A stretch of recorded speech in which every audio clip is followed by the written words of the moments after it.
22వ వచనం ప్రారంభ లైన్లో ఇలా రాయబడింది. రాజు యొక్క జయధ్వని వారిలోనున్నది, దేవుడు ఐగుప్తుల నుండి వారిని రప్పించును, గుర్రుపోతు వేగము వంటి వేగము వారికి కలదు. రాజు యొక్క జయధ్వని వారిలో ఉన్నది. రాజు యొక్క జయధ్వని వారిలో ఉన్నది. ఈరోజు వాక్యమునకు నామకరణం ఏమిటంటే గెలుపు ధ్వని, అంటే జయధ్వని, విజయధ్వని. కాబట్టి విజయధ్వని లేదా గెలుపు ధ్వని, జయధ్వని ప్రతి ఒక్కరికి అవసరం, ప్రతి ఒక్కరికి అవసరం. చాలా మందిలో ఈ జయధ్వని లేక,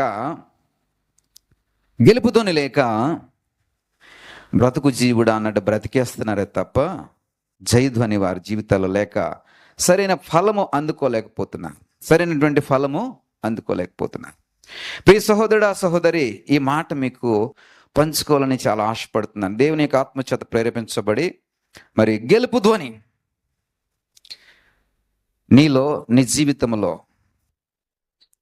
ఈ గెలుపు ధ్వని అనేది లేకపోవడం వల్ల, అంటే గెలిచిన తర్వాత వచ్చేటటువంటి విజయపు ఉత్సాహము కాదు. గెలుపు ధ్వని అంటే గెలుపు ఇంకా రాకముందే ఆ ధ్వని నీలోకి రావాలి, ఆ ధ్వని నీలో వినబడాలి.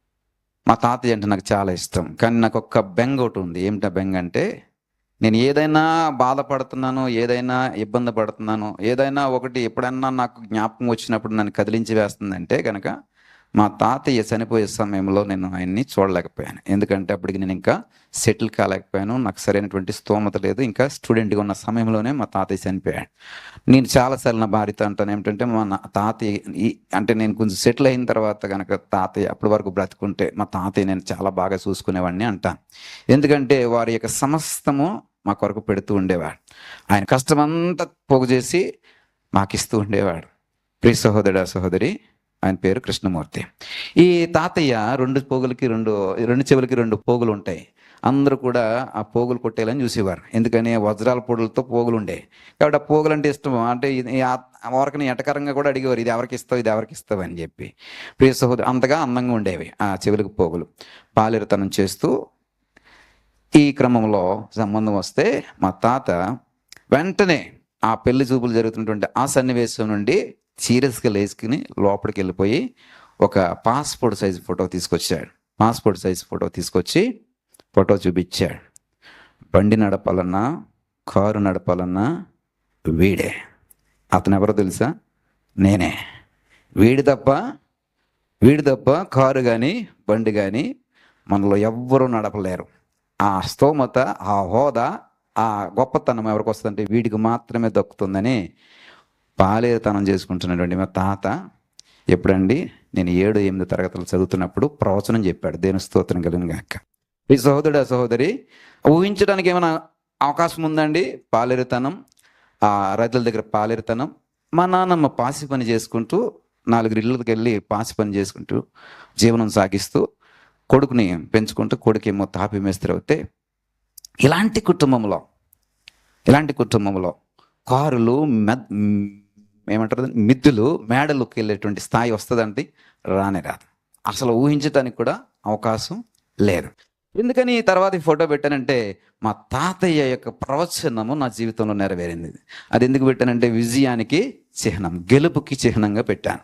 ప్రియ సహోదరుడా, సహోదరి, ఈ వాక్యం మీకు అర్థమైపోయి ఉంటుంది అనుకుంటున్నా ఈ పాటికి. అంటే మన జీవితంలో ఏమి సాధించాలో ఆ గెలుపు ధ్వని ముందుగానే మనము పసిగట్టగలగాలి. ఆ గెలుపు ధ్వని మనం ఆ గెలుపు ధ్వనిని గ్రహించి దానికి తగినట్టుగా మన జీవితాలను కట్టుకుంటే ఏమవుతామండి? గెలుపు నీ వశం అవుతుంది. గెలుపు ధ్వని వినడం కాదు, గెలుపునే నువ్వు వశపరుచుకుంటావు. దేనికి స్తోత్రం కలుగును గాక. హల్లెలూయా. గెలుపు వశపరుచుకోవాలి. ఈ సమయంలో మా తాతయ్యని మీకు చూపించడం నాకు చాలా సంతోషం. ఇలాగ ఒక సందర్భం వస్తుంది ఆయన చూపించడానికి కోసం అని నేను అనుకున్నాను. ఆయన ఫోటో కోసం చాలా వెతికాం, కానీ ఆల్బమ్స్ నిన్నటి నుంచి వెతుకుతున్నాను, నేను దొరకలేదు. చివరికి మా అక్కకు ఫోన్ చేసి, అక్క నీకు పెళ్లి ఫోటో పంపించు, అందులో నేను ఉంటాను, చాలా ఎర్రగా ఉండి ఉంటాను. ఆ ఫోటో పంపించంటే ఆవిడ ఇక్కడ కనుకలు ఉంది, అవేమో ఒరిస్సాలో సంబల్పూర్లో ఉన్నాయి, అవి ఆల్రెడీ మొన్నే ప్యాక్ చేసి ఎక్కడ పెట్టేస్తారు, కాబట్టి అది దొరకడం కష్టం అన్నాను అని అన్నది. అయినా ట్రై చేస్తాను, బావగారు ఉన్నారు, ఆయన చెప్తాను, ట్రై చేస్తాను అంటే ఆయన ఆల్రెడీ మిస్టేక్ ఇచ్చేసారు ఈ ఫోటోలు. కాబట్టి ఆయనకి అసలు ఒక కాలు ఉండదు. ఈ కాలు లేనటువంటి సమయంలో ఆయనకి ఈ పని చెప్పి మళ్ళీ ఆయన వెళ్ళి అదెక్కి ఇంకో కాలు వేసుకొచ్చున్నది అనుకో, అది కాదు. అందుకని వద్దులెక్కలు నేను చేసుకుంటాను అని చెప్పి ప్రియ సహోదరా, ఈ విధంగా మా తాతని చూపించిన సాహసం నా పేరుతనం అండి ఇక్కడ ఇస్తున్నాను. ప్రియ సహోదర సహోదరి, గెలుపుదు అని నా చిన్నతనంలో నేను చూశాను. ప్రియ సహోదర సహోదరి, ఇప్పుడు ఈ జైధ్వని ఎవరైతున్నారో తెలుసా? రాజుల యొక్క జైధ్వని ఎక్కడ వినపడుతుందంటండి? వారిలో వినపడుచు ఉన్నది. చెబుదాం, రాజుల యొక్క ధ్వని వారిలో ఉన్నది. ఈ మాట బిలాము అనేటువంటి వ్యక్తి చెప్తున్నాడు. ఎవరండి? బిలాము అనేటువంటి వ్యక్తి చెప్తున్నాడు. ఎవరిలో ఉందండి జైధ్వని? ఈ గెలుపుధ్వని ఎవరిలో ఉందంటండి? ఇజ్రాయేల్ యొక్క మనుషులలో ఉంది. ఇజ్రాయేలీలు కానాను యాత్రలో ఆ యొక్క దేశాలను దాటుకుంటూ వస్తూ యోర్దానుకి ఎదుర్కొన్నటువంటి మోయాబీల మైదానంలో వారు బస చేశారు. మోయాబీల యొక్క మైదానంలో వారు బస చేసినప్పుడు మోయాబీల రాజు అయినటువంటి బాలాకు అది చూసి భయపడిపోయాడు. ఎందుకని? ఆ జనమును చూస్తే భూమంతా కూడా మనుషుల చేత కప్పబడినట్లుగా కనబడుతుంది. భూమంతా కూడా ఎలా కప్పబడుతుందండి? మనుషుల చేత కప్పబడినట్లుగా కప్పబడుతుంది. 30 లక్షల జనము ఒక మైదానములో బస చేస్తూ ఉంటుంటే ఆ భూమంతా ఎలా కనబడుతుందండి బాలాక్కి? భూమంతా కూడా మనుషుల చేత కప్పబడినట్లు కనబడుతుంటే బాలాకుకు భయం వేసేసింది, అదురు పుట్టుకుంది. వీరేమిటి, ఇంత జనం ఉన్నారు, మా యొక్క రాజ్యాన్ని వారు ఏమైనా లాగేసుకుంటారా? ఇక్కడే వారు స్థిరపడిపోతారా? నా అధికారం ఏమైనా లాగేసుకుంటారా అని చెప్పి ఈ బాలాకు అధైర్యపడి భయపడిపోయినటువంటి సందర్భము. అలాంటి సందర్భంలో ఈ బాలాకు పోయి బిలాముని శరణ కోరతాడు. ఈ బిలాము తన దగ్గర ఉన్నటువంటి తోతలను పంపించి, బాలాకు తన దగ్గర ఉన్నటువంటి తోతలను బిలాము దగ్గర పంపించి, కన్ఫ్యూజ్ అవుతున్నాను, మీరు కూడా కన్ఫ్యూజ్ అవ్వకండి. బాలాకు బిలాము ఇద్దరు 2 పేర్లు ఒకలాగా ఉంటాయి. కాబట్టి ఈ బాలాకు ఏం చేశాడంటే తన దగ్గర ఉన్నటువంటి 2 తోతలను పంపించి బిలాము దగ్గరికి పంపించాడు. ఎందుకని బిలాము దగ్గరికి పంపించాడు? బిలాము శపించిన వారు శపించబడతారు. బిలాము ఎవరినైతే ఆశీర్వదిస్తాడో వారు ఆశీర్వదింపబడతారు. ఎందుకంటే బిలాము యెహోవా నామమును బట్టి భయభక్తులు కలిగినవాడు, యెహోవా నామమును ఎరిగినవాడు, యెహోవాను సేవించేవాడు, యెహోవాను బట్టి తన జీవితాన్ని కట్టుకుంటున్నవాడు. ఎవరండి? బిలాము. అతడు ఆశీర్వదిస్తే ఆశీర్వాదము, శపిస్తే ఆ మనుషుల మీదకి ఏమొస్తుందండి? శాపము వస్తుంది. కాబట్టి ఈ బాలాకు ఏం చేశాడంటే బిలాముని కోరే ప్రయత్నం చేశాడు. ఏమని?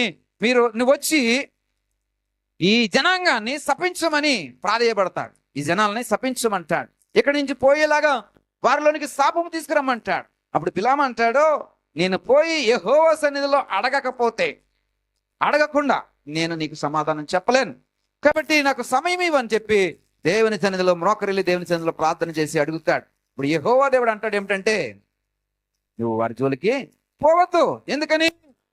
వారు ఆశీర్వదించబడ్డారు. ఎవరి చేత? యెహోవా చేత ఆల్రెడీ ఆశీర్వదింపబడ్డారు. వారిని నువ్వు శపించటానికి వీలు లేనలేను. 22వ అధ్యాయం 12వ వచనం. అందుకు దేవుడు, నీవు వారితో వెళ్ళకూడదు, ఆ ప్రజలను శపింపకూడదు, వారు ఆశీర్వదింపబడిన వారు అని బిలాముతో చెప్పిన. దేవుడైన యెహోవా అంటున్నాడు ఏమిటంటే, ఆల్రెడీ వారు బ్లెస్డ్, కాబట్టి వారితో వెళ్ళకు, వారిని శపించే ప్రయత్నం చేయకు అని చెప్పి బిలాముకి దేవుడు అంటే యెహోవా దర్శనం ముందు హెచ్చరిస్తున్నాడు.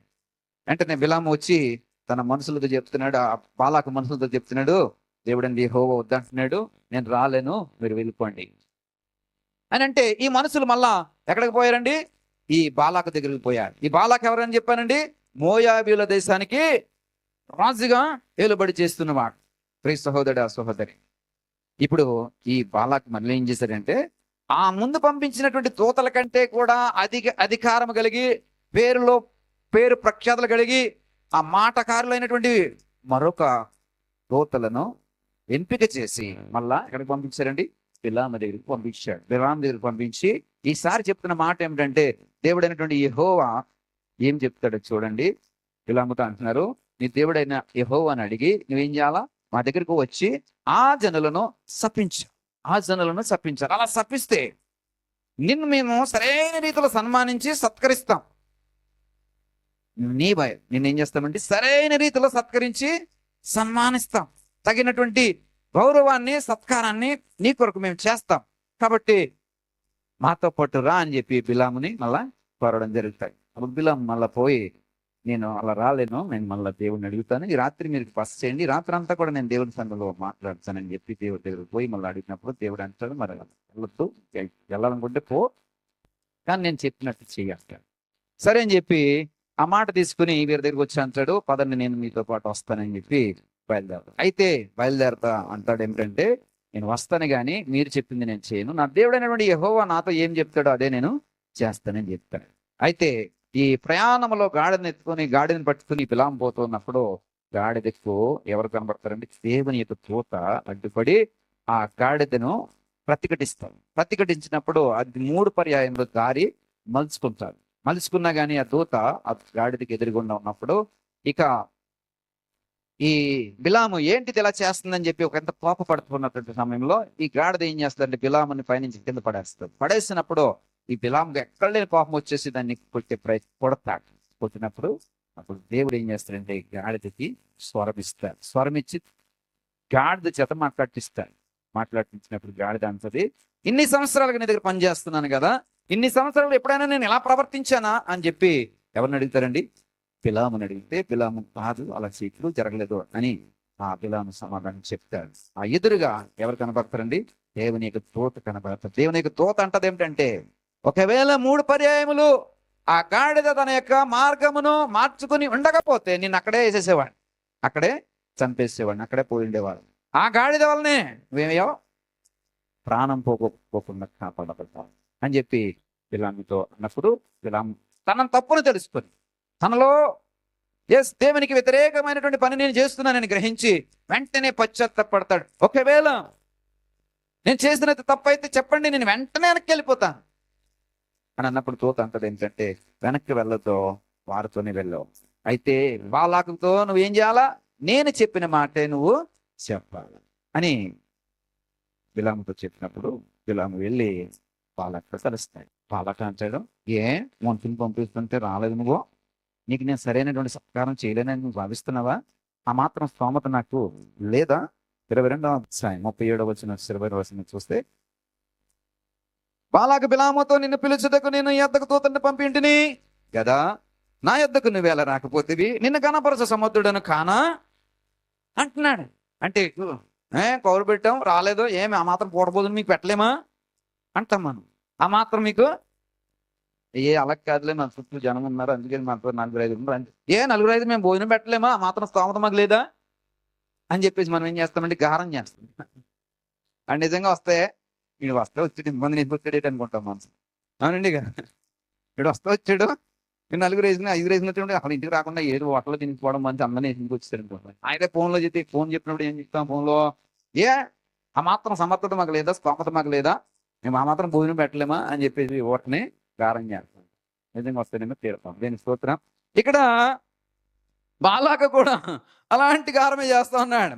ఎవరితో? బిలాముతో. ఏమి నాకు స్తోమత లేదా, సామర్థ్యం లేదా, నేను సన్మానించలేనా, సత్కరించలేనా అని అన్నప్పుడు బిలాము అదేం కాదులే, ఇదిగో దగ్గరకు వచ్చాను కదా, నాకు ఏమీ చెప్పడానికి శక్తి లేదు కానీ నా దేవుడైనటువంటి యెహోవాయే సమస్తమును చెప్తాడు అని చెప్పి బిలాము తన యొక్క బాలాకి సమర్థించుకునే ప్రయత్నం చేస్తాడు. అది 22వ అధ్యాయం యొక్క ప్రారంభం.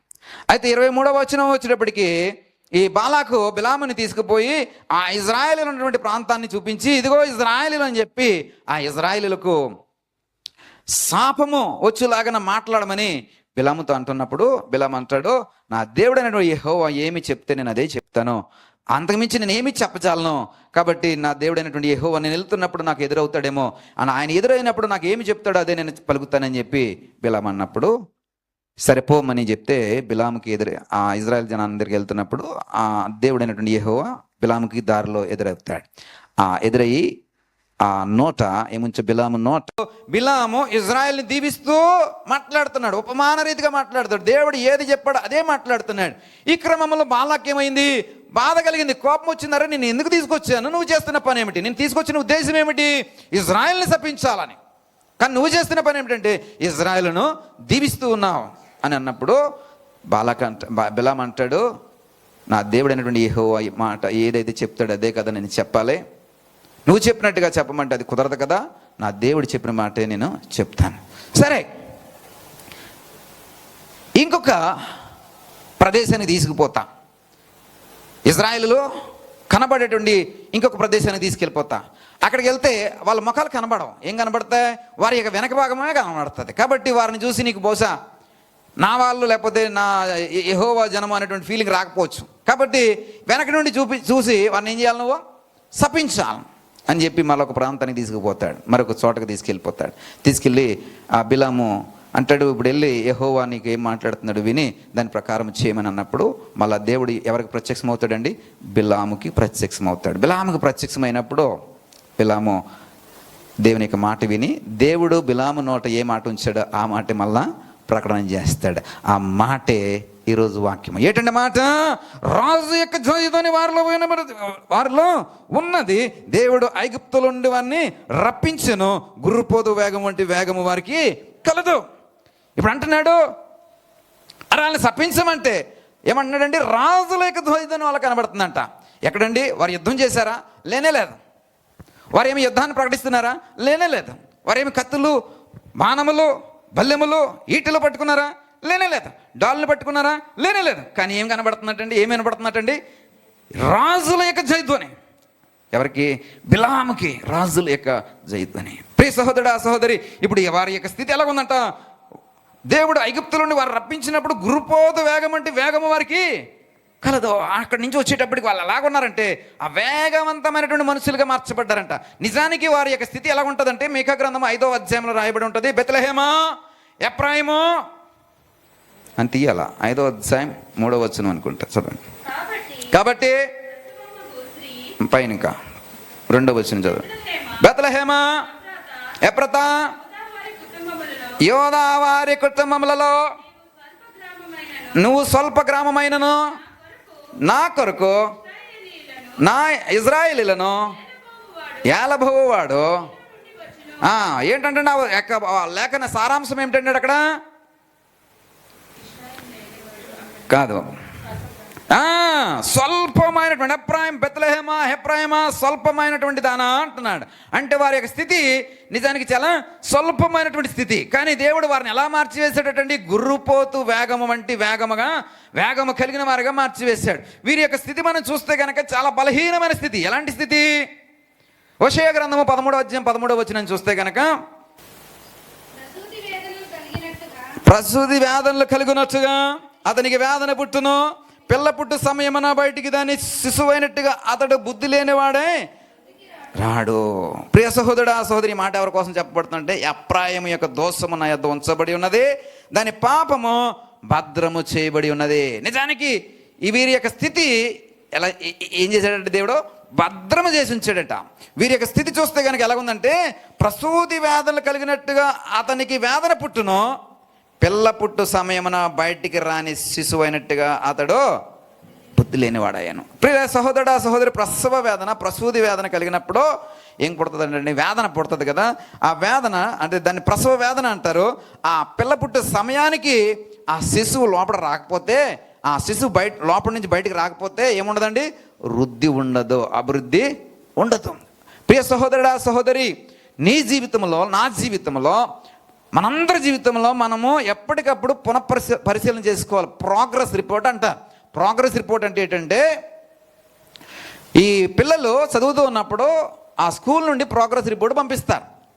ఇదిగో మీ అబ్బాయికి ఈ సబ్జెక్టులు ఇన్ని మార్కులు వచ్చినాయి, ఈ సబ్జెక్టులు ఇన్ని మార్కులు వచ్చినాయి, ఈ సబ్జెక్టులు ఇన్ని మార్కులు వచ్చినాయి.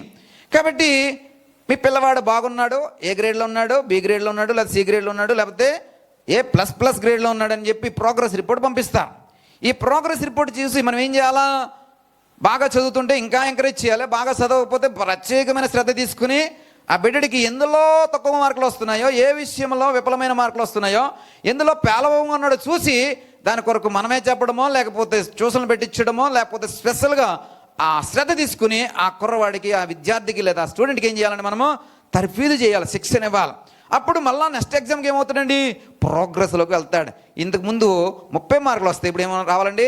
50 మార్కులు రావాలి. ప్రియ సహోదరుడా, సహోదరి, నా కొడుకు అడుగుతూ ఉంటాడు, మమ్మీ నాకు ఈ వీక్లీ టెస్ట్లో ఎన్ని మార్కులు రావాలి నువ్వు టార్గెట్ చేయ అంటాడు. వాళ్ళ అమ్మ చెప్తూ ఉంటుంది ఏమిటంటే, ఈసారి నువ్వు 450 రావాలి అంటది. ఈ 450 రావడం కోసం వీడు కష్టపడుతూ ఉంటాడు. 450 వచ్చిన తర్వాత అక్కడి నుంచే ఫోన్ చేస్తాడు, ఏమని, మమ్మే నువ్వెన్నాడుగా ఎన్నన్నా 450, ఇదిగో నాకు 460 వచ్చినాయి, దేని స్తోత్రం కలుగును గాక. ప్రియ సహోదరుడా సహోదరి, ఎప్పుడంటే ఎగ్జామ్ రాయడానికి ముందే ఏం చేస్తున్నారంటే గెలుపు ఎలా ఉండాలో నిర్ధారణ చేసుకుంటున్నారు. వాళ్ళ అమ్మ ఏం చేస్తుందంటే ప్రతి వీక్లీ టెస్ట్లో 10-20 మార్కులు పెంచుకుంటూ వెళ్ళిపోతుంది. ఇప్పుడు 450, నెక్స్ట్ 470, నెక్స్ట్ 500, ఇలా పెంచుకుంటూ పోతూ ఉంటుంది. దానికి తగినట్టుగా వాళ్ళు ఏం చేస్తుంటారు, ప్రోగ్రెస్ని పెంచుకుంటూ పోతూ ఉంటారు. ప్రియ సహోదరుడా సహోదరి, నీ యొక్క ఆత్మీయ జీవితంలో కూడా నీ ప్రోగ్రెస్ ఒకసారి చూసుకోవాలి.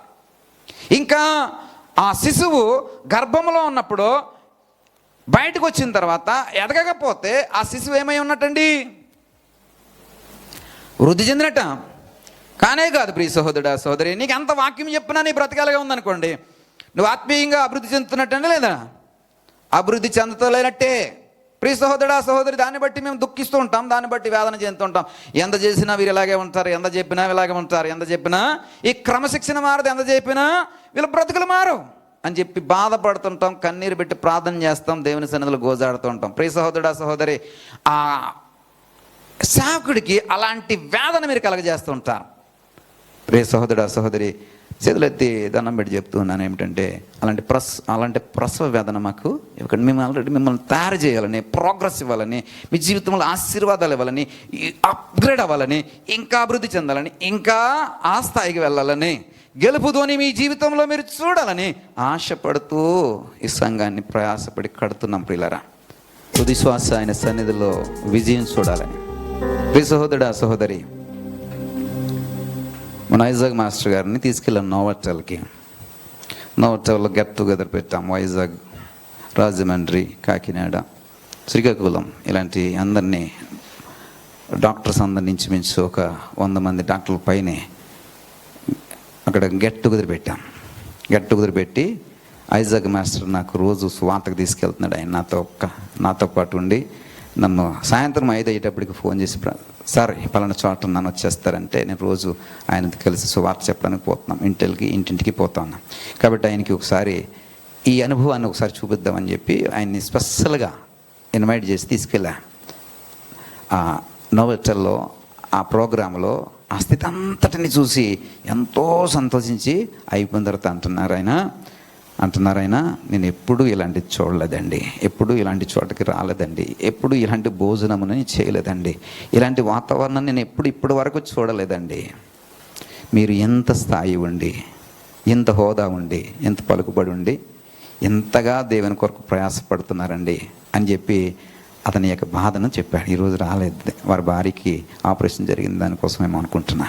ప్రియ సహోదరుడా సహోదరి, లేదండి, దేవుని కృప ఆయనే నాకు ఇవ్వకపోతే నేను ఇవన్నీ చేయలేనండి, ఆయనే నాకు ఇచ్చాడు కాబట్టి నేను దేవుని యొక్క సేవ చేయగలుగుతున్నాను, ఇవన్నీ దేవుడు నాకు ఇచ్చాడు కాబట్టి దేవుని యొక్క సేవను నేను ఇంకా గొప్పగా చేయాలండి అని సాక్ష్యం చెప్పడం జరిగింది. ప్రియ సహోదరుడా సహోదరి, ఈ అనుభవం, ఈ గెలుపు ధ్వని మీరు కూడా వినాలి, మీ జీవితాల్లో కూడా వినాలి. ప్రియ సహోదరు, ప్రోగ్రెస్ లేనటువంటి జీవితాలు, ప్రోగ్రెస్ లేనటువంటి బ్రతుకులకి ఇప్పుడు ఏం చేయాలా, ఫుల్ స్టాప్ పెట్టండి. గెలుపు ధ్వని. అరే, ఒక అన్యుడు, మా తాతయ్య ఏమి చదువుకోలేదు, నిస్సాని అన్యుడు, క్రీస్తుని అంగీకరించలేదు, కానీ మా అమ్మగారు సువార్తకి వెళ్తుంటే మా అమ్మగారిని ఏమీ అభ్యంతరం పెట్టలేదు. ఆ ఒరిస్సా ప్రాంతంలో, భాష తెలియనటువంటి ప్రాంతంలో, కొండల్లో, కోనల్లో, ఆ అడుగు మనుషుల మధ్యలో సువార్త చేస్తుంటుంటే కోడల్ని కనీసం ఒక్కటే కొడుకు, కోడల్ని కనీసము అభ్యంతరం పెట్టలేదు, సువార్తకి వెళ్ళడానికి సహకరించారు. వారి అత్తగారు కూడా ఏమాత్రం కూడా అభ్యంతరము పరచలేదు. కాబట్టి సువార్త చేసుకోవడానికి స్వేచ్ఛనిచ్చాడు. ప్రియ సహోదరుడా సహోదరి, దర్శనం ఎప్పుడండి, నేను 7వ తరగతి చదువుతున్నప్పుడు నా తాత నా కొరకు ఏం పలికాడండి, గెలుపుతోని పలికాడు. ఏమి చదవలేదు, నిస్సాని, అన్యుడు. ప్రియ సహోదరుడా సహోదరి, నీవు దేవుని సన్నిధికి వస్తున్నావు, దేవునిలో కట్టబడుతున్నావు, దేవునికి వాక్యములు ఫలిస్తున్నావు, దేవునికి వాక్యములు జీవిస్తున్నావు. నీ వాక్యమే జలధారలై నాకు సంతృప్తినిచ్చాను, నీ వాక్యమే. ప్రియ సహోదరుడా సహోదరి, జలధారలై ఏమొచ్చేదటండి, సంతృప్తినిచ్చా. మరి ఈ జలధారలు నా ఒక్కడికేనండి, మీకు ఇవ్వబడుతున్నాయి కదా. ఈ జలధారలు కొద్దిమందికేనండి, అందరికీ ఇవ్వబడుతున్నాయి కదా. ఆ బండ నుండి జలధారలు వస్తే అందరూ ఏం చేశారటంటే తాగి తృప్తి చెందారట. ఆ బండ నుండి ఆ జలధారలు వస్తుంటుంటే అందరూ తాగి తృప్తి చెందారట. బలము కలిగి ప్రియ సహోదరుడు సహోదరి 30 లక్షల జనాభాకి ఒక బండ నీళ్ళు ఇచ్చింది. ఆ బండ నుండి వచ్చినటువంటి నీరు 30 లక్షల మంది జనం తాగారంట. దేని స్తోత్రం కలిగిన గాక. ప్రియ సహోదరుడు సహోదరి, మరి నీకు అలాంటి జలధారలు ఇవ్వబడుతున్నాయి. నీ వాక్యమే జలధారలై సంతృప్తినిచ్చెను, నీ వాక్యమే ఔషధమై గాయములు కట్టెను, నీ మాటే మధురం. ప్రియ సహోదరుడా సహోదరి, ఆయన మాటలు ఏంటంటే ఔషధమై. మరి సహోదరుడా సహోదరి, ఎంతగా ప్రయాసపడేది దేనికో తెలుసా? మిమ్మల్ని కూడా గెలుపు ధ్వనిలో నిలబెట్టాలని, గెలుపులో మిమ్మల్ని నిలబెట్టాలని. ప్రియ సహోదరుడా సహోదరి, 300 మందితో గిద్యోను ఏం చేస్తున్నాడండి? విజయధ్వని మోగిస్తూ ఉన్నాడు. ప్రియ సహోదరుడా సహోదరి, బిలాము అంటున్నాడు, వారిలో ఏమి వినపడుతుందండి? జయధ్వని వినపడుతుంది. ఎవరండి ఈ జయధ్వని వినిపించేవారంటే ఎఫ్రాయిము. చాలా స్వల్పమైనటువంటి స్థితి కలిగిన వారు, వారి యొక్క గర్భంలో వారు ఉంటూ ఉన్నప్పుడు ఆ శిశువు బయటకు వస్తే కనీసం ఆ శిశువులో ఏం లేదండి, వృద్ధి లేదు. అలాంటి బ్రతుకు, అలాంటి జీవితం కలిగినటువంటి మనుషుల్లో ఏం కనబడుతున్నాడండి? జయధ్వని. జయధ్వని.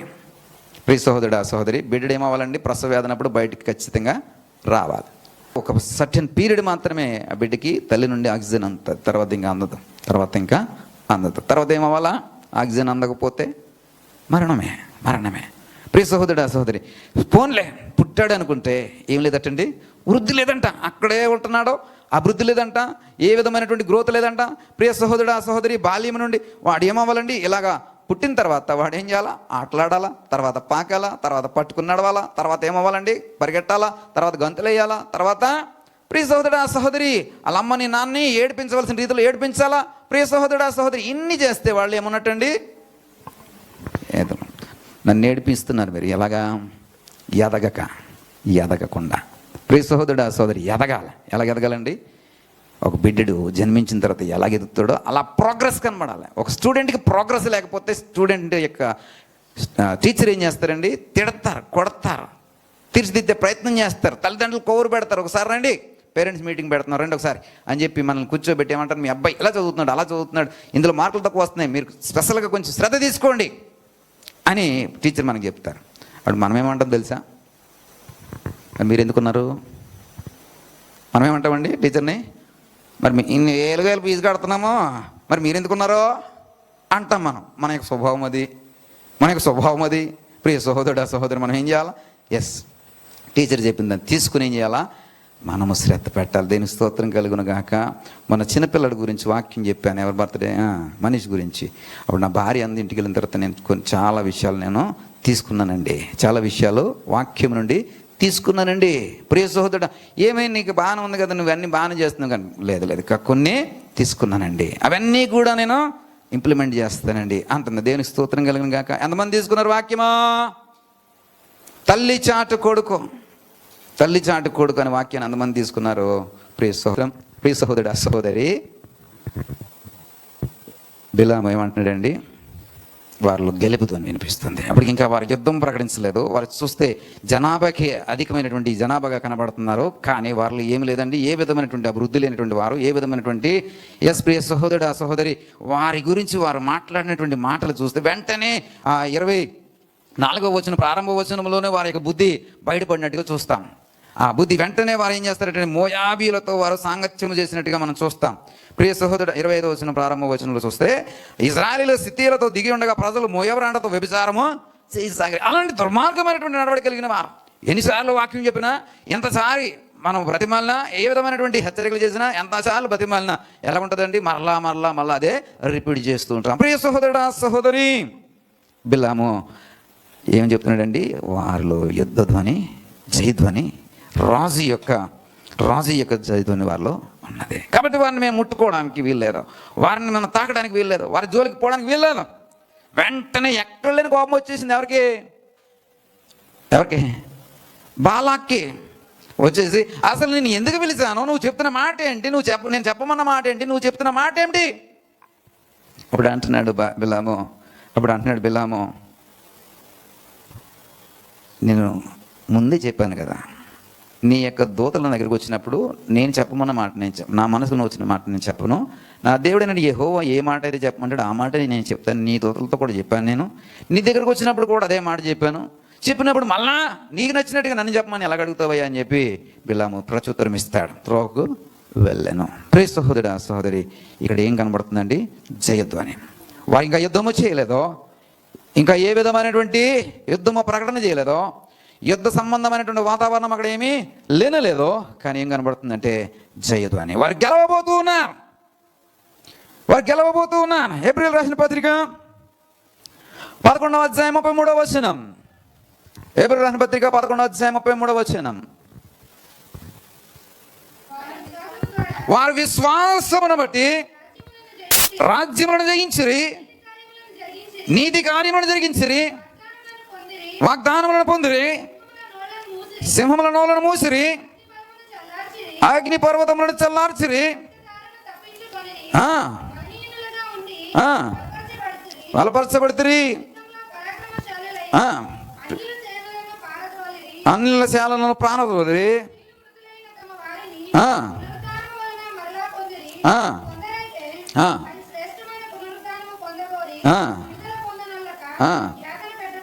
చూడండి ప్రియ సహోదర సహోదరి, ఇక్కడ రాయబడినటువంటి మాట విశ్వాసమును బట్టి.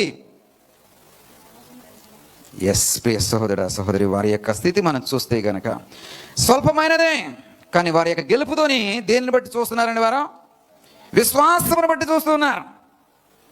విశ్వాసమును బట్టి 30వ వచనం చదివితే ఒకసారి. విశ్వాసమును బట్టి 7 దినముల వరకు ప్రదక్షిణము చేయబడిన తర్వాత యెరికో గోడలు కూలును. వారు ఏమైనా గోడలు తవ్వేశారా? యెరికో దగ్గరికి వెళ్ళేటప్పటికి యెరికో గోడకి చిన్న నెర కూడా లేదు.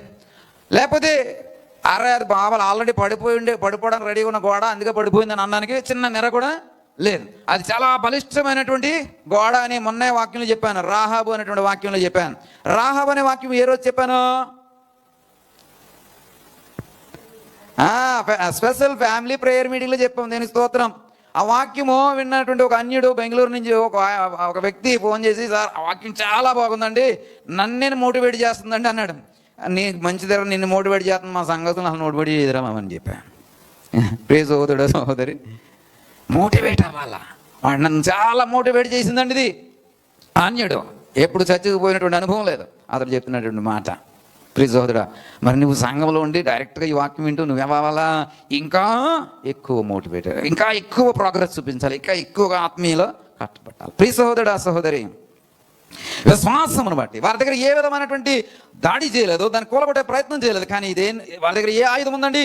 విశ్వాసం అనే ఆయుధం ఉంది. ఆ విశ్వాసం అనే ఆయుధాన్ని బట్టి వారు ఏం చేశారట?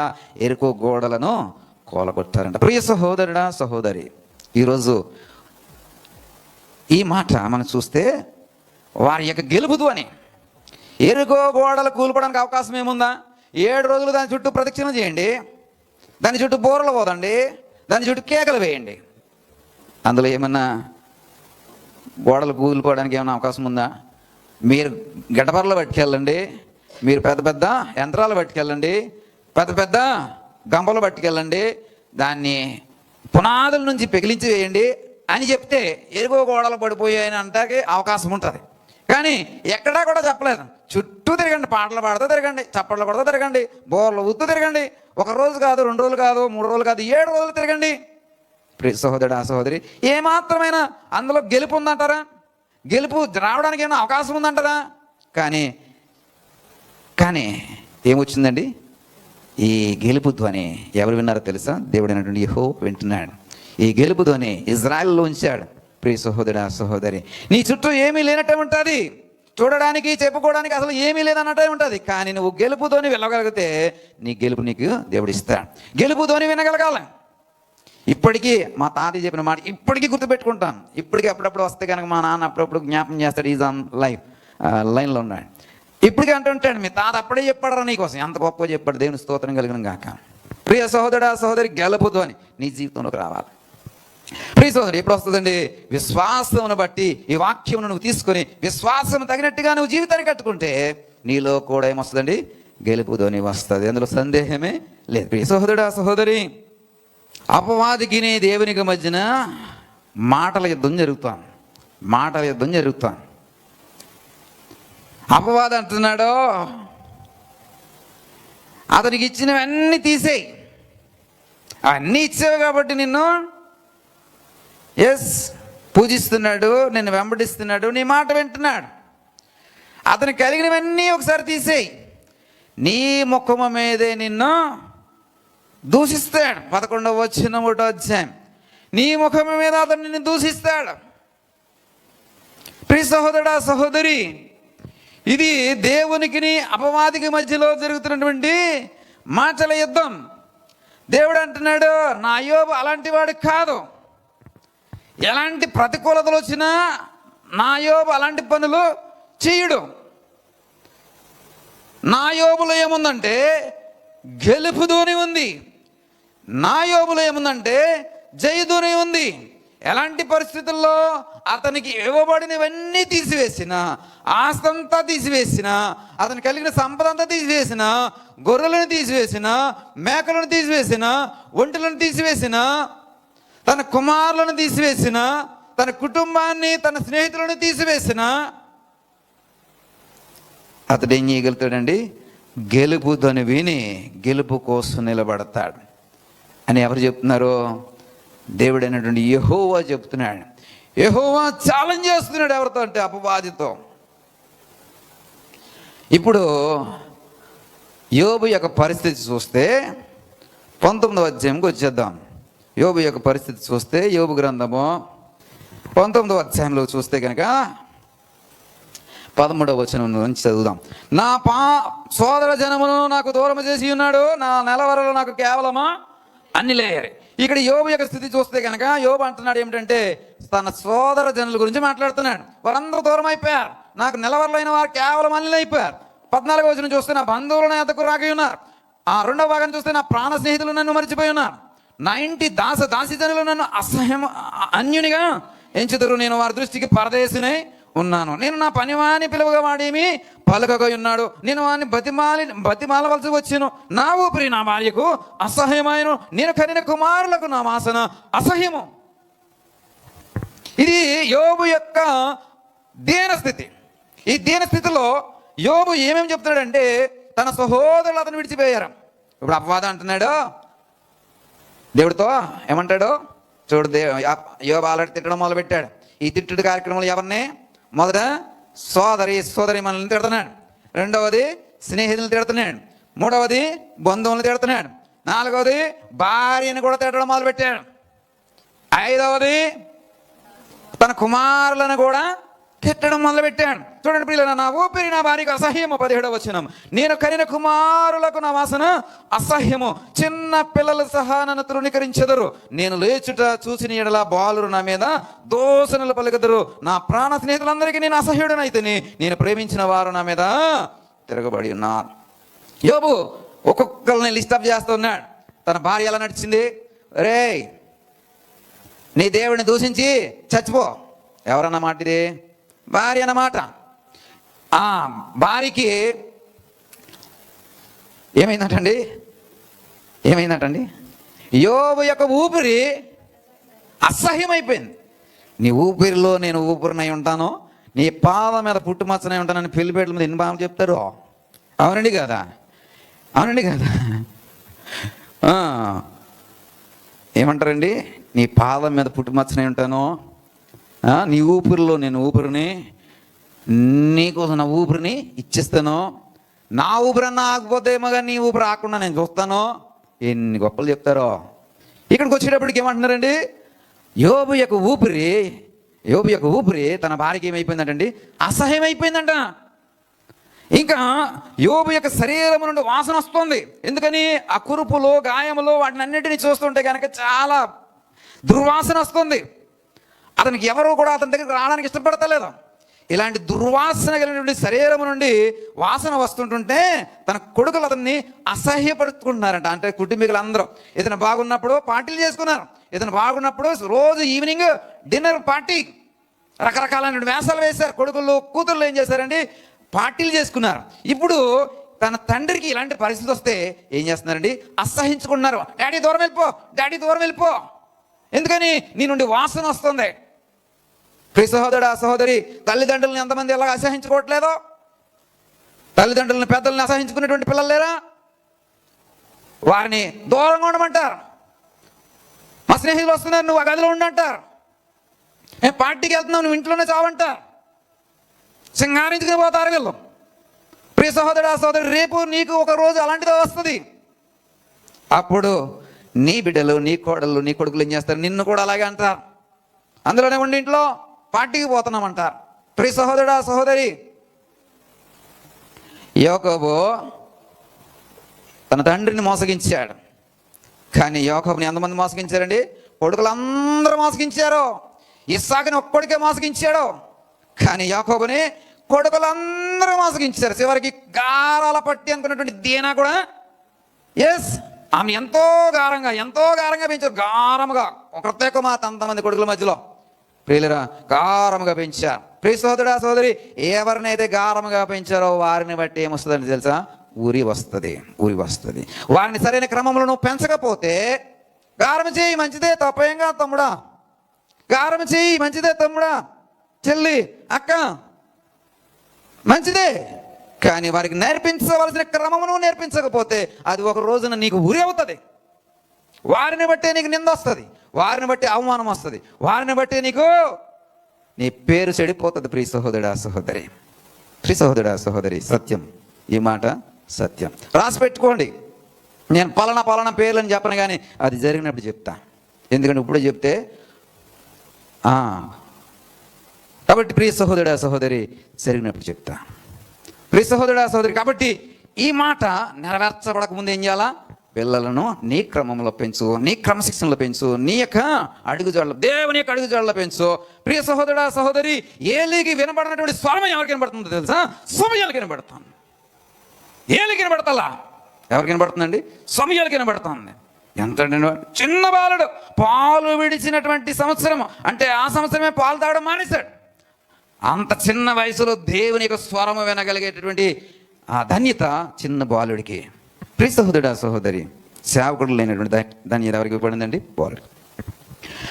చూడండి, యోబు యొక్క స్థితి చూస్తే కనుక కొడుకులు అసహించుకుంటున్నా. ఇప్పుడు అంటున్నాడు అపవాది, ఇదిగో నా వైపు చూడండి, ఎదిగెదిగో స్నేహితులను తిడుతున్నాడు, భార్యని తిట్టేశాడు, కొడుకుని తిట్టేశాడు, బంధువులను తిట్టేశాడు, ప్రాణ స్నేహితులు అనుకున్న వాళ్ళని కూడా తిట్టేశాడు, భార్యని ఇదిగో తోలనాడుతున్నాడు. ఇక నెక్స్ట్ నీవే నా యోబు అన్నావు కదా, నెక్స్ట్ నువ్వే. దేవుడు అనుకుంటున్నాడు అపవాది యొక్క నోరు అలాంటిదే. కాబట్టి ఈ అపవాది యొక్క నోరు యోబు యొక్క గెలుపు ధ్వనిని బట్టి నేను ముయించాలనుకుంటున్నాను. నా యోబు అలాంటి కాదు. అతను ఏముందండి? గెలుపు ధ్వని ఉంది. ప్రియ సహోదరుడా, సహోదరి, ఇప్పుడు యోబు అందరూ అయిపోయారు, దేవుడి దగ్గరికి వచ్చాడు. యెహోవా దగ్గరికి వచ్చినప్పుడు 24వ వచనం చూద్దాం. 23వ వచనం చూద్దాం. నా మాటలు రాయవలనని నేనెంత కోరుచున్నాను, అవి గ్రంథంలో రాయవలనని నేనెంత కోరుచున్నాను. అవి ఇనుప పొగరుతోనూ బండ మీద చక్కబడి సీసముతో నింపబడి నిత్యము నిలవాలని నేనెంతో కోరుచున్నాను. దేని స్తోత్రం చెప్తాం ఒకసారి చప్పట్లు కొట్టండి అంటున్నాడు. ఇప్పుడు నా దేవుడి గురించి నేను మాట్లాడబోతా అన్నాను. అవ్వాలి అంటున్నాడు, చూడు నేను తిట్టబోతున్నాడు. ఎందుకని? భార్యని తిట్టాడు, స్నేహితులను తిట్టాడు, బంధువులను తిట్టాడు, ఆయన వారి అందరిని తిట్టాడు, కొడుకులను తిట్టాడు, తన అన్నదమ్ముల బిడ్డలను తిట్టాడు, అందరిని తిట్టేశాడు. ఇక నీ వంతు వచ్చింది. కాబట్టి దేవుడా చూడు, యోబు తర్వాత టార్గెట్ నిన్నే తిట్టడం అని అంటే యోబు అంటున్నాడు, నా మాటలు రాయవలనని నేను ఎంతో కోరుచున్నాను. ఏంటి మాటలు? ఓ దేవుడా, ఎందుకు నన్ను ఇలా చేసావు? అపవాది యొక్క ఆలోచన అలాగుంది. ఓ దేవుడా, ఎందుకు నాకు ఈ శ్రమ కలిగి చేసావు? అపవాది యొక్క ఆలోచన. యోబు ఇలాగే రాస్తాడు అనుకుంటున్నాడు. ఇప్పుడు దేవుడా, నేను నమ్ముకున్నందుకు నాకు ఇదా గతి, నిన్నే ఆశ్రయించినందుకు ఇదా గతి, నీ మీదే నీతిగా బ్రతికినందుకు ఇదా గతి. అరుణోదయం లేచి నేను బలులు అర్పించానే, ప్రతి కుమారుని బట్టి ప్రతి కుమార్తెని బట్టి బలి అర్పణలు చేశానే, ఎక్కడ కూడా నా భక్తిని తగ్గించలేదే. నా భక్తి నాకు ధైర్యం పుట్టిస్తుంది అంటాడు యోబు. ఇదే యోబు అంటాడు, నీ భక్తి నీకు ధైర్యం పుట్టించుదా అని తన స్నేహితుడు అంటాడు. అంటే అంతటి భక్తి ఎవరు కలిగి ఉన్నారండి? యోబు కలిగి ఉన్నాడు. అంతటి భక్తి. ఆ భక్తి యోగి ఏమి ఇవ్వాలంటే ధైర్యం ఇవ్వాలా. నీ భక్తి నీకు ధైర్యం ఇవ్వాలి అంటే నువ్వు అంత భక్తి కలిగి ఉండాలి. ప్రియ సహోదరుడా సహోదరులలో బహుశ్రమలలో ఆదరణ కలిగించిన దేవుడు. ఇక్కడ శ్రమలు యోబుకి ఒంటి నిండా శ్రమలు, జీవితం నిండా శ్రమలే, భయంకరమైనటువంటి వేదన పరిస్థితుల్లో యోబు కొట్టుమిట్టాడుతూ అందరినీ ప్రశ్నిస్తూ వారి యొక్క స్థితిగతులన్నింటినీ కూడా క్వశ్చన్ చేస్తూ యోబు ఉన్నప్పుడు అబ్బోదా అనుకుంటున్నాడు యోబు, ఇక నెక్స్ట్ టార్గెట్ ఎవరిని? నేను గెలవబోతున్నాను. ఎవరి మీద? దేవుడి మీద నేను గెలవబోతున్నాను. దేవుడి మీద నేను గెలవబోతున్నా. ఎందుకని? దేవుని యొక్క మాట నిరర్థకం కాబోతున్నదని అపవాది బహుశా సంతోషించి ఆనందించి ఉంటుంట. కానీ దేవుడు అంటే యెహోవా ఏమనుకుంటాడు? ఆ గెలుపుదని నీది కాదు, ఆ గెలుపుదని నాదే. ఎందుకని? నా యోబు అలాంటి వాడి కాదు. చూద్దాం. నా మాటలు రాయవలని నేను ఎంతో కోరుచున్నాను, అవి గ్రంథంలో రాయవలని నేను ఎంతో కోరుచున్నాను. అవి ఇనుప పొగరుతో బండ మీద చెక్కబడి శేషముతో నింపబడి నిత్యము నిలవాలని నేను ఎంతో. ఏంటి మాటలు? ఇనుప బండ మీద చెక్కమంటున్నాడు. ఇంకా ఆ చెక్కబడినటువంటి ఇనుప బండ మీద ఏం చేయమంటున్నాడు? శేషం పోయమంటున్నాడు. శేషం పోతే ఇంకా ఎప్పటికీ కూడా జరగదు. ఇనుప బండ మీద చెక్కమంటున్నాడు. చెక్కబడినటువంటి ఆ రాత మీద ఏం చేయమంటున్నాడండి? శేషము పోయమంటున్నాడు. శేషం పోస్తే ఇది ఎప్పటికైనా ఉంటుందండి? ఎప్పటికైనా పాడవుతుందండి? పాడవదు అంటున్నాడు అపవాది. చూడు, నీ గురించి తిడతా రాయమంటున్నాడు. అవి ఎప్పటికీ కూడా మాయలేనటువంటి చరపలేనటువంటి మాటలుగా రాయమంటున్నాడు యోబు. నువ్వు ఓడిపోబోతున్నావు అని అపవాది అంటున్నాడు. ప్రియ సహోదరుడు సహోదరి, అప్పుడు యోబు ఏమంటున్నాడో తెలుసా? అయితే నా విమోచకుడు సజీవుడనియో, తరువాత ఆయన భూమి మీద నిలిచినయో నేను ఎరుగుదను. ఇలాగ నా చర్మము చీకిపోయిన తర్వాత శరీరముతో నేను దేవుని చూసేదను. నా మట్టుకు నేను చూసేదను, మరి ఎవరును కాదు, నేనే కన్నులారా ఆయనను చూసేది. నాలో నా అంతరింద్రియములను కృషించి ఉన్నవే, జరిగిన దానికి కారణం నాలోనే ఉన్నదనుకొని మేము వానిని ఎట్లు తరిమిదమో అతను తరలించిన ఎడలా మీరు కడుపునకు భయపడ్డి తీర్పు కలిగినని మీరు తెలుసుకున్నట్లు ఉగ్రతను తగిన దోషములకు శిక్ష నియమింపబడును. ఏమని రాయిస్తున్నాడు తెలుసా? నా విమోచకుడు సజీవుడని రాస్తున్నాడు. భూమి మీద ఆయన ఎలా ఉంటాడటండి? సజీవుడిగా నిలుస్తాడని. అపవాదేమనుకుంటుంటాడు? తిడతా రాస్తాడేమనుకుంటాడు. కానీ యోబు ఏం రాస్తున్నాడండి? రాతి పలక మీద శేషము పోసి రాస్తున్నాడు. నా దేవుడు విమోచకుడు. నా శరీరము చీకిపోయింది అంటే తన యొక్క శరీరం అంతా కూడా పాడైపోయింది. అయినా కానీ శరీరముతో నేను దేవుని చూసేతను కింద రాయబడింది. శరీరము లేనివాడు నేను రాయబడింది. రెండో నంబర్ వేశారు. దాని పుటం కింద చూస్తే కనుక శరీరము లేనివాడనే. ఒకవేళ నేను ఇదే స్థితిలో మరణిస్తే నేను ఇప్పుడు ఏం చేస్తానండి? శరీరము లేకుండా ఎక్కడ పోతానండి? దేవుని సన్నిధికి పోతా. దేవుని సన్నిధిలో నేను ఎవరిని చూస్తానండి? నా దేవుడైనటువంటి యెహోవాను చూస్తా. ఈ గెలుపుదు అని దేవుడైనటువంటి యెహోవా ప్రారంభ అధ్యాయంలోనే చూశాడు. ప్రియ సహోదరుడా సహోదరి, నీ విషయమై నీ దేవుడు ఇలాంటి గెలుపుతోని చూడగలుగుతున్నాడా? నీ విషయమై నీ సేవకుడు ఇలాంటి గెలుపుతోని చూడగలుగుతున్నాడా? ప్రియ సహోదరుడా సహోదరి, చిన్న శ్రమ వస్తే చాలు, చిన్న కష్టం వస్తే చాలు, చిన్న శోధన వస్తే చాలు, ప్రియ సహోదరుడా సహోదరి, కృంగిపోయి అందరిని నిందిస్తావు, అందరి మీద నిందలేస్తావు. ప్రియ సహోదరుడా సహోదరి, యోబు అలాంటి పరిస్థితుల్లో కూడా ఆ గెలుపుతోని వినిపిస్తున్నాడు. ప్రియ సహోదరుడా సహోదరి, చివరికి మాట చెప్పి ముగిస్తా. ఈ వ్యక్తి జీవితంలో అనేకమైనటువంటి విజయాలు పొందాడు. అనేక మంది ఒంటి చేతితో చంపేశాడు. దవడ ఎముక పట్టుకుని 1000 మందిని ఇట్టే చంపేశాడు. ఈ వాడికి అర్థమైపోయి ఉంటుంది. సంసోన్ ఇతడు లాస్ట్ స్టేజ్లో ఉన్నాడు. ఇతని కనులు పీకివేయబడ్డాయి. అతడికి ఇత్తడి సంఖ్యలు వేయబడ్డాయి. బందీ గృహములలో అతనికి ఉంచి తిరగలి అతని చేత తిప్పిస్తున్నారు. బందీ గృహములలో అతని నుంచి తిరగలి అతన్ని తిప్పిస్తున్నారు. ప్రియ సహోదరుడా సహోదరి, ఇతడు ఫిలిష్తీయులు అనేక మందిని సంహరించినటువంటి న్యాయాధిపతిగా పేరు ప్రఖ్యాతి గడించాడు. అయితే ఇతడు పట్టబడ్డాడు. అనేక విజయాలు పొందాడు. దవడ ఎముక చేత 1000 మందిని ఒంటి చేతో చంపినటువంటి మహాబలశాలి ఇప్పుడు తిరగలి తిప్పుతూ ఉన్నాడు. ప్రియ సహోదరుడా సహోదరి, సంసోను బట్టి వారు ఏం చేద్దాం అనుకున్నారంటే జాతర చేద్దాం అనుకున్నారు, పండగ చేద్దాం అనుకున్నారు. వారి యొక్క దేవతకు జాతర చేద్దాం అనుకున్నారు. దాగోన్ అనేటువంటి దేవతకు పండగ చేద్దాం అనుకున్నారు. సర్దార్లు అందరూ వచ్చేసారు. సర్దార్లు అంటే తిరగలి. సర్దార్లు అందరూ ఏం చేస్తున్నారండి, వచ్చారట. వచ్చి ఇప్పుడు ఈ సంసోన్ వచ్చాడు కదా, సంసోన్ బట్టి వారు సంతోషిస్తూ, సంసోన్ ఇప్పుడు మనం మధ్యలో తీసుకొద్దాం, మనం అందరిని మధ్యలో నిలబెట్టి అతన్ని ఏం చేద్దామండి, పరిహాసం అంటే ఎటకారం ఆడదాం అని చెప్పి వీళ్ళందరూ ఆలోచన చేసి సంసోన్ని ఆ బందీ గృహం నుండి ఆ సర్దారులు ఉన్నటువంటి ఆ మందిర ప్రాంగణంలోకి తీసుకొచ్చినప్పుడు అందరూ కూడా పరిహాసం ఆడుతూ ఉన్నారు. ప్రియ సహోదర సహోదరి, సంసోను తన జీవిత కాలంలో మొదటిసారి ప్రార్థన చేస్తున్నాడు. ప్రభువా నన్ను ఒక్కసారి జ్ఞాపం చేసుకో. తన జీవిత కాలంలో మొట్టమొదటిసారి ప్రార్థన చేస్తున్నటువంటి వ్యక్తికి సంసోను అంటున్నాడు, ప్రభువా నా 2 కొనల నిమిత్తము నన్ను ఒక్కసారి జ్ఞాపం చేసుకో, పగ తీర్చుకోవడానికి ఒక్కసారి అవకాశం ఇవ్వు ప్రభు అని అడుగుతున్నాడు. సర్దార్లు అనుకుంటున్నారు సంసోను పని అయిపోయింది అనుకుంటున్నారు.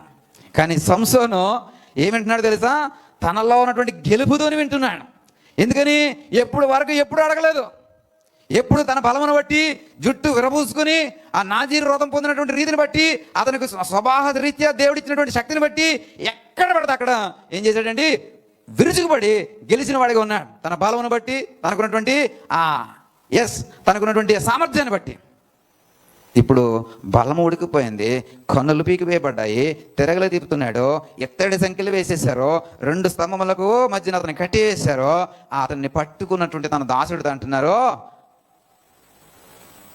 ఏమంటున్నాడు, ఒకసారి ఈ స్తంభాలను నేను తరమాలనుకుంటున్నాను, నాకు అవకాశం ఇవ్వు, ఒకసారి నాకు స్తంభాలను చూపించు అని అతను పట్టుకున్న దాసుడితో అంటుంటే, ఈ దాసుడు అనుకుంటున్నాడు, పాపం గుడ్లు పీకేశారు కదా, పాపం బలం లేదు కదా, శక్తి లేదు కదా, బలహీనుడు అయిపోయాడు కదా, అందుకని ఈ స్తంభాలను పట్టుకున్నా అనుకుని చేరదేద్దాం అనుకుంటున్నాడేమో అని చెప్పేసి పాపం ఇతను తీసి అతని చేతులు స్తంభాల మీద పెట్టాడు.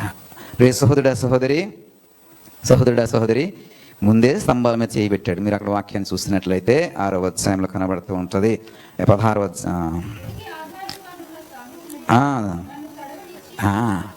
తడవనిచ్చి నన్ను తర్వాత చదవండి. ఆ గుడి స్త్రీ పురుషులతో నింపబడి ఉండెను.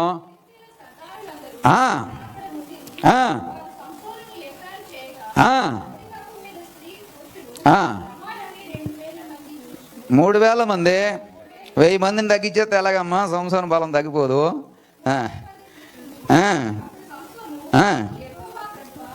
చూడండి ప్రియులరా, ఆ మొదట జరిగింది ఒక ఎత్తు, ఇప్పుడు ప్రార్థన జరుగుతుంది. అంటే ఎప్పుడు జరుగుతుందండి ప్రార్థన?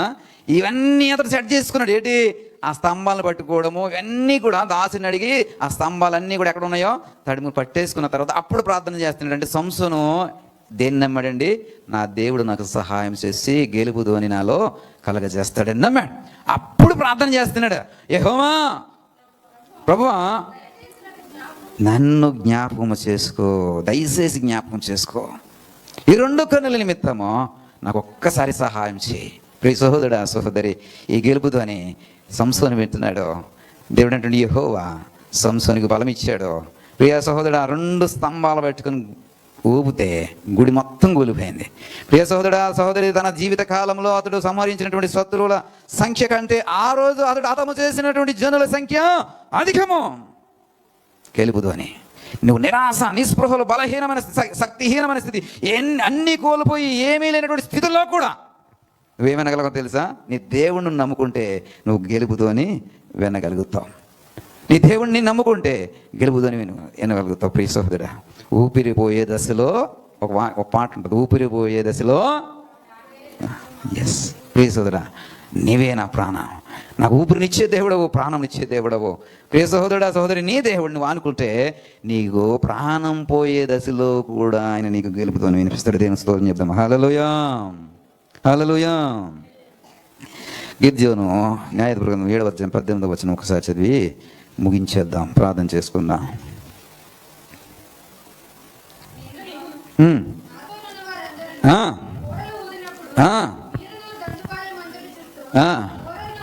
బోరను బూదొచ్చు, యెహోవాకును గిద్యోనుకును విజయమని కేకలు వేయవల్లని చెప్పినప్పటికి ఇంకా విజయం రాలేదు ప్రియులరా. యుద్ధము జరగలేదు ప్రియులరా. వేలెళ్ళ వాళ్ళ మీద పడలేదు ప్రియులరా. వాళ్ళు వచ్చి వీళ్ళ మీద పడలేదు, కానీ వీళ్ళు ఏం చేస్తున్నారో తెలుసా? గిద్యోనుకుని యెహోవాకును విజయము, అది గెలుపు కేక. ప్రియ సహోదరుడా సహోదరి, అది గెలుపు కేక.